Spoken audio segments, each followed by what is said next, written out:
if you're with me, my last video, we decluttered my spare room so that I could have guests over, and cleaned up this whole room, and I asked for your opinions on how to decorate it, and some of you gave me some really great ideas. But, there's a but, I decided not to decorate it yet, and the reason being is because it's chick season, and I do chicken math. And if you don't know what chicken math is, that's like you go to the store one season and you buy 4 chickens. And then season comes back up and you're like, oh, I think maybe I'll get 2 more. And then so on and so on. And pretty soon you got a horde of chickens. Well, I'm a victim of that. And I'm betting that if you have chicks, you know what I'm talking about. Or you're going to get chicks. That's a warning sign. So my first guests in the spare room are chicks. And I didn't want to paint or do any decorating in here before they moved in, because chickens have a sensitive respiratory system, and I didn't want them smelling the paint and possibly getting them sick. So rather than taking the chance on that, I decided to hold off, because I wanted them to be in a safe place, which is my spare bedroom, away from the dogs. And it stays fairly warm in here, so I don't have to worry about them being in the cold if you put them in the garage. So I'm not going to get into every stage of the chicken's life in this video, because it'll make it way too long. So what we're going to do is I'm just going to talk about the chicks at this stage and the steps you need to take before you even buy them. So before we get started, I want to clear up a myth. And that myth is that roosters help your chickens lay eggs, or they lay more eggs if you have a rooster. And that is not true. A chicken has to cycle once a day. If the egg is fertilized by the rooster before it is laid, then you will get chicks. If it is not, she just lays the egg and there you go. So the reason why you would want a rooster is, one, you can use them to protect your ladies. If they see a predator coming around, they will sound off and the ladies will hide and protect themselves under a bush or the coop. So keep in mind, though, that roosters can be a little feisty. I've heard of them chasing people around the yards, pecking at them. So determine what's best for your area. If you have a lot of predators, you may want to consider a rooster. So the next thing you need to know is you need to do some research and find out what kind of bird best fits your needs and your environment. You need a chicken that does better in cold or warm or both. So do some research on the different types of breeds that will work best for you. Let's get on to the next one, which is you need a brooder setup before you want to bring your chickens home. And a brooder is like a small coop that you will raise your chicks in a warm environment, preferably your home. The garage may get a little cold, but you determine what's best for you. And you can use a storage container, you can use a dog kennel, you can use a large box, you can go to the grocery store and ask them if you can have one of those watermelon boxes and raise them in there. Make sure you have a cover over the top of all those containers, because as they get older, they will jump out of the container.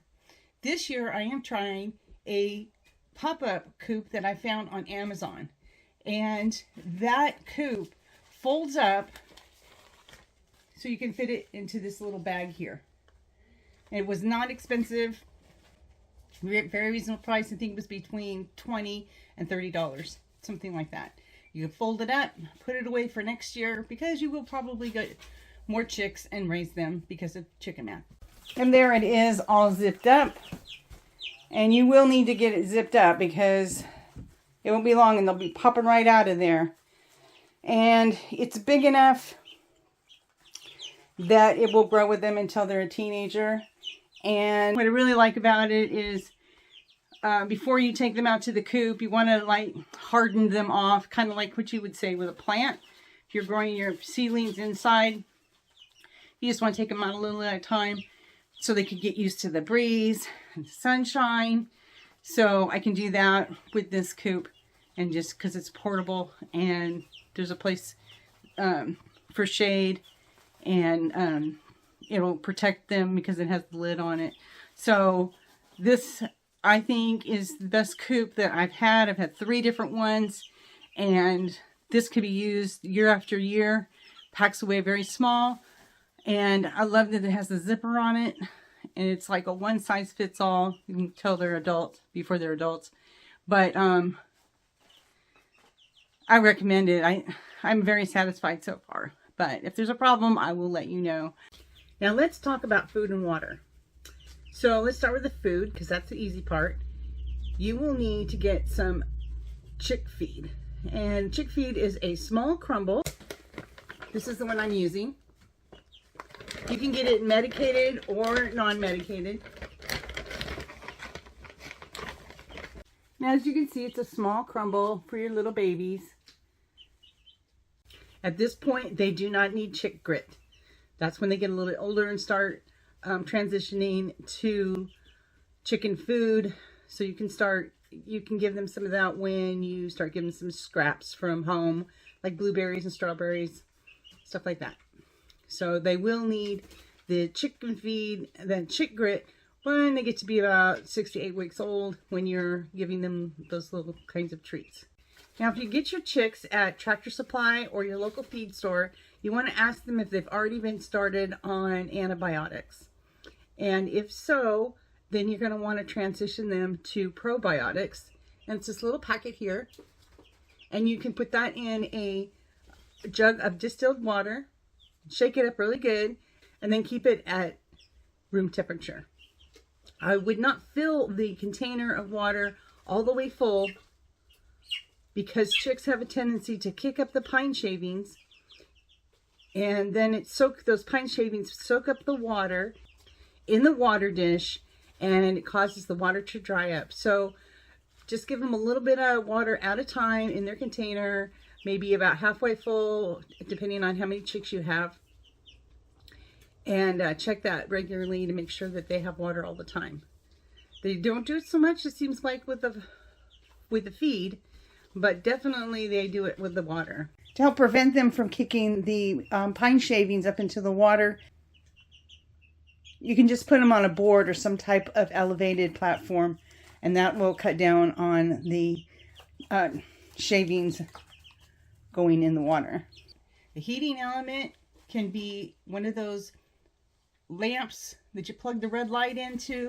So the heating element I use is this warming plate, and the chicks can get underneath it and keep warm, and they'll huddle together. And the idea behind this is that it sits on top of them, or they get underneath it, and it keeps them warm, like mother hen sitting on her chicks. As the chicks get bigger, you can move this warming plate up. So when you bring them home, it's on the first one. You can tilt it if you want, and as they get bigger, you just move them up. I check this every couple of days or every day, just to make sure that it's warm on here. It's not hot, it's just warm, and it keeps them warm. So this is what I recommend. You can buy them on Amazon, and your local feed store may have them as well. I have a heating plate because I do not recommend the heating lamps. They can fall over, burn your chicks, burn your house down. So take into consideration the dangers of a heating lamp versus the heating plate. So there they are. They are probably about 3 weeks old right now. I've had them for a couple weeks. And this is their, oops, sorry about that. This is their little brooder cage. And that guy right there is on top of the heat stand. And they get underneath this heat stand right here. They get underneath this part right here to keep warm.